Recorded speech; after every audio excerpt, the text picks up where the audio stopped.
आपको कोई पुलिस वाला रोक नहीं सकता भाई। आप आज चीमा से वाकिफ फिर बने क्या पाकिस्तान के मालिक बन गए? रहम नहीं आज चीमा पे आ रहा, मतलब आज चीमा को पाकिस्तान पे रहम नहीं आ रहा। हालात खराब हो गए भैया, नहीं उठाए ना यहाँ से। आपने एक दफा भी फोन किया चीमा को, एचिसन को यहाँ से शिफ्ट करें ना, हम चीमा के घर ले जाए, जाती उमरा ले जाए, बनी गाला ले जाए। और यार भाई साहब ये अशराफिया की लड़ाई है यार। आप हमें मीडिया वाले इतनी हाई क्रिएट करिए। गरीबों के स्कूलों में जाके देखें, वहाँ पे आज भी पानी पीने का पानी नहीं है भाई। गरीबों के स्कूलों में वहाँ पे आज भी बच्चों को कापियाँ नहीं मिल रही, कापियाँ नहीं मिल रही, और यहाँ पे लाखों रुपए फीस के ऊपर। ये हमारे लिए ना, पूरे पाकिस्तानी कौम के लिए ये शर्म की बात है कि एक दाढ़ी वाले मुसलमान ने गैर कानूनी गैर अखलाकी हरकत की, और एक गोरा है ना, और एक गोरा असूल पसंदी की वजह से रिजाइन कर गया। लेकिन हमारे दाढ़ी वाले मुसलमान गवर्नर को शर्म नहीं आई, 2 साल फाइट भी की, शर्म नहीं आई उसे। ये मजहबी प्रॉब्लम नहीं, ये मजहबी प्रॉब्लम है ना। पर बार वाली दुनिया कहेगी ना कि मुसलमानों की हरकतें ये है, गोरे की हरकत ये है।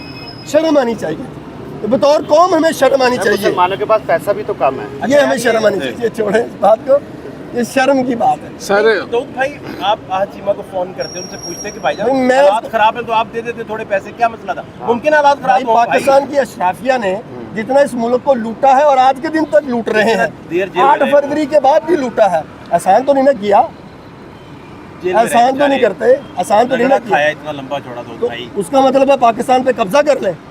कब कब्जा किया? कब्जा ही कर लिया ना आपने पूरे पाकिस्तान के अंदर। वो गोरा पूरी दुनिया में जाके बताएगा कि ये दाढ़ी वाले मुस्लिम लीग नून के गवर्नर ने मेरे पे दबाव डाला और मुझसे गैर कानूनी तौर के ऊपर काम करवाने की कोशिश की, मुझे रिजाइन करी। वो दुनिया में बताएगा ना, ये पाकिस्तान की इज्जत बनेगी। इसका क्रेडिट गवर्नर पंजाब को। आप क्या शर्म आनी चाहिए, इसका हल अब क्या निकलना चाहिए? तो भाई शर्म, आज तक मुस्लिम लीग नून को कभी अपनी बेशर्मी के ऊपर हल निकलता हुआ नजर आया? नून बेचारी के इसमें क्या कसूर है भाई? सारी शहबाज शरीफ साहब सोए हुए हैं, पता ही नहीं, मरियम नवाज साहब सोई हुई है, शहबाज शरीफ साहब सोए हुए हैं, वो सब सोए हुए हैं। ये सारी मुस्लिम लीग नून की क्यादत सोई हुई है। आपके सूबे में इस तरह के बेअसूल बंदे आपकी पार्टी को बर्बाद कर रहे हैं, और आप कह रहे हैं कि हमें पता ही नहीं है। तो फिर चूड़ियां पहने छोड़े हुकूमत किस लिए लेने आए? फिर हल इसका क्या निकलता? कोई हल नहीं, शर्मिंदगी, शर्म करें बस, ये है इसका हल। थोड़ी शर्म कर लें, वरना आपकी इन हरकतों की वजह से ये अगली दफा पता नहीं लोग। आप बेसिकली कह रहे हैं कि गवर्नमेंट के वज़रा को कल टीवी पे बैठ के इस मामले को डिफेंड नहीं करना चाहिए? नहीं करना चाहिए था, शर्म आनी चाहिए। आपका ये मतलब ये शर्म आनी चाहिए, शर्म आनी चाहिए थी, कहना चाहिए था कि ये हमसे गलती है। मैं समझा आप एची सोनियन है। मैं लानत भेजता हूँ एची सोनियन होने पे ऊपर। वो होंगे, हमारा गरीबों को क्या लेना देना? उनका पाकिस्तान के वसाइल पे काबज है, पाकिस्तान पे वसाइल पे काबज है। वो शराफिया के बच्चे हैं, वो भी मेरे और आपके वसाइल पे काबज हैं सर। सारे शराफिया, उससे क्या लेना देना सर? जितने भी ये तो फिर आपने जहाँ से कान पकड़ा है वो तो हमारा तो यही है, हमारा तो सीधा हम तो वो गवर्नमेंट बॉयज हाई स्कूल, ये लोअर माल, ये शादमान, ये टाटों के स्कूलों के गरीब के बच्चों की बात करें, ये तो डाकुओं के बच्चे हैं सर। ये बच्चों बेचारे सर देखें, अच्छा सर हर क्लास में ना गरीब होते हैं। आज चीमा साहब ना शराफिया के बिल्कुल गरीब तरीन बंदे हैं, ये सबसे खूबसूरत, सबसे गरीब आदमी है। आज चीमा साहब जो पाकिस्तान के सबसे बड़े डकैत हैं, उनके गरीब है, उनके गरीब तरीन आदमी है सर। वो अगर उनके बच्चों को कुछ मिल भी जाता, तो फिर क्या होता? फीस माफ करवानी होगी सर। अगर फीस माफ हो जाती तो क्या हो जाता सर? उस गरीब का भला हो जाता, उसके बच्चों का भला हो जाता। रमजान शरीफ है, समेत हर उस मुस्लिम लीग नून की शख्सियत को शर्म आनी चाहिए जो इस अमल को डिफेंड कर रहा है। सर देखे ना, रमजान है, उसने सोचा कि शायद ज़कात मैं ना ले सकता हूँ सरकारी ओहदे की वजह से, तो मुझे यहीं से बेनिफिट मिल जाए। इसीलिए मैं इनको कह रहा हूँ, सबको शर्म आनी चाहिए। सर बेनिफिट लेने देना बेचारे को। मैं तो हाजीमा साहब के हक में प्रोटेस्ट करूंगा कि उस गरीब को मिलना चाहिए। वो सबसे ज्यादा गरीब आदमी है, शर्म भी सर। उसने कुछ अर्सा पहले $2 लाख अपने भाई को अमेरिका में भेजा था, पता नहीं कैसे उसने भेजा। इतना गरीब आदमी है। वहाँ पे एक पोल्ट्री फार्म भी है, वो एक चूजा इकट्ठा करके उसने किया, तो अमेरिका वालों ने उसको ना जगह दे दी कि यार चलो तुम्हें बड़ा शौक है तो ये बना लो। सारा मुल्क इनके हवाले कर देना चाहिए, ऐलान कर देना चाहिए कि ये पाकिस्तान के असल मालिक। सर जी बहुत शुक्रिया। वैसे है तो उन्हीं के कंट्रोल में, हम लोगों को इस बात का इल्म नहीं है उनके कंट्रोल में है, सारे वसाइल उनके पास है, अपनी मर्जी से लूटते हैं, घसूटते हैं, खाते हैं। हम जैसे गरीब लोग सिर्फ सरकारी स्कूलों में दाखिले लेने के लिए जलील व ख्वार उतर रहते हैं। सरकारी अस्पताल में जाते हैं तो वहाँ पे हमें टेस्ट करवाने के लिए भी पैसे पे करने पड़ते हैं, पर्ची की लाइन में भी पैसे पे करने पड़ते हैं, और मेडिसिन आदि से भी ज़्यादा हमें बाहर से लेनी पड़ती है। क्यों? क्योंकि ये जो अशरफिया है, ये ब्यूरोक्रेट जो है, किसी भी तरह के 1 2 3 4 ये जो पॉलिटिशियंस हैं, इनकी जेबें नहीं भरती, इनकी औलादों के नाज नखरे नहीं खत्म होते। सिर्फ और सिर्फ हम गरीब लोगों के टैक्स से, जो हम खून पसीने की कमाई से पे करते हैं, वो ये लूट घसूट के खा रहे हैं। लेकिन आप क्या सोचते समझते हैं ये सिलसिला कब तक चलता रहेगा, और अगर ख़त्म होगा तो किस तरह से ख़त्म होगा? कमेंट बॉक्स में लाजमी मेंशन कीजिएगा। मुझे इजाज़त दीजिए, बहुत शुक्रिया, अल्लाह हाफिज़। बिस्मिल्लाहिर्रहमानिर्रहीम, इय्याका नअबुदु व इय्याका नस्तईन।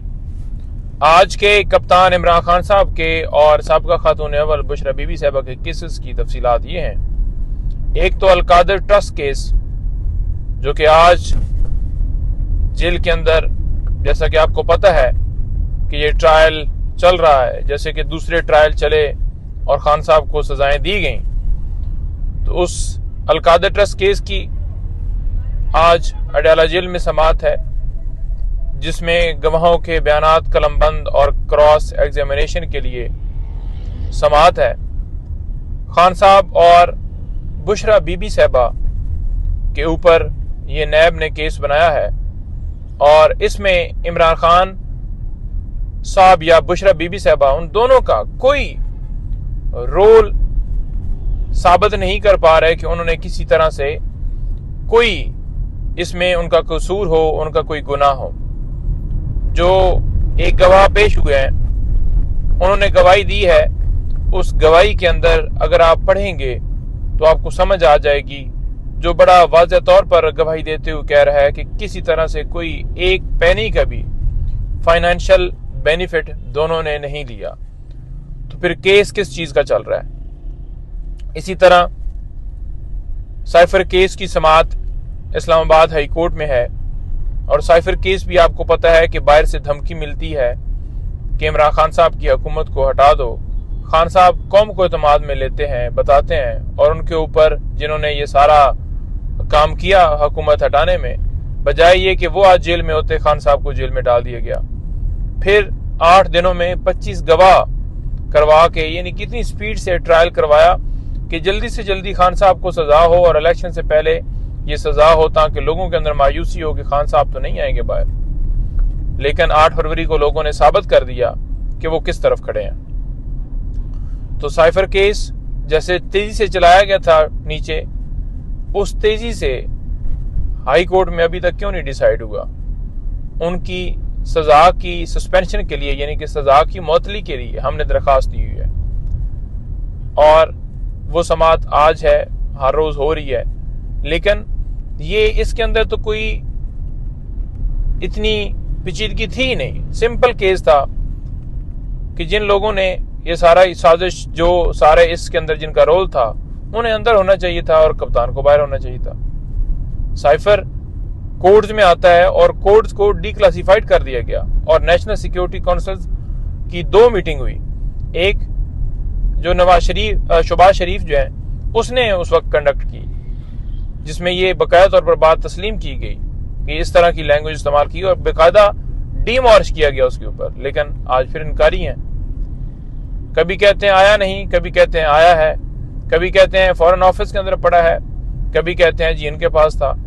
तो ये इनके बयानात आपके सामने सारे चल रहे हैं। इसी तरह अलकादर ट्रस्ट केस के अंदर जमानत की दरखास्त भी अप्लाई की हुई है इस्लामाबाद हाई कोर्ट में, वो भी फिक्स है। तो अल्लाह ताला करम करे, जो ही ये अगर मेरिट के ऊपर सुनकर मेरिट के ऊपर फैसला दिया जाए तो 1 मिनट भी ये खान साहब को अंदर नहीं रखा जा सकता किसी केस में। लेकिन आपको पता है कि यहाँ पर ना कानून है, ना कोई कायदा है, ना कोई आइन है, ना कोई जवाबत है। तो इस तरह से कार्रवाइयाँ चल रही हैं। इंशाअल्लाह ताला कप्तान इमरान खान साहब सुरखरू होंगे।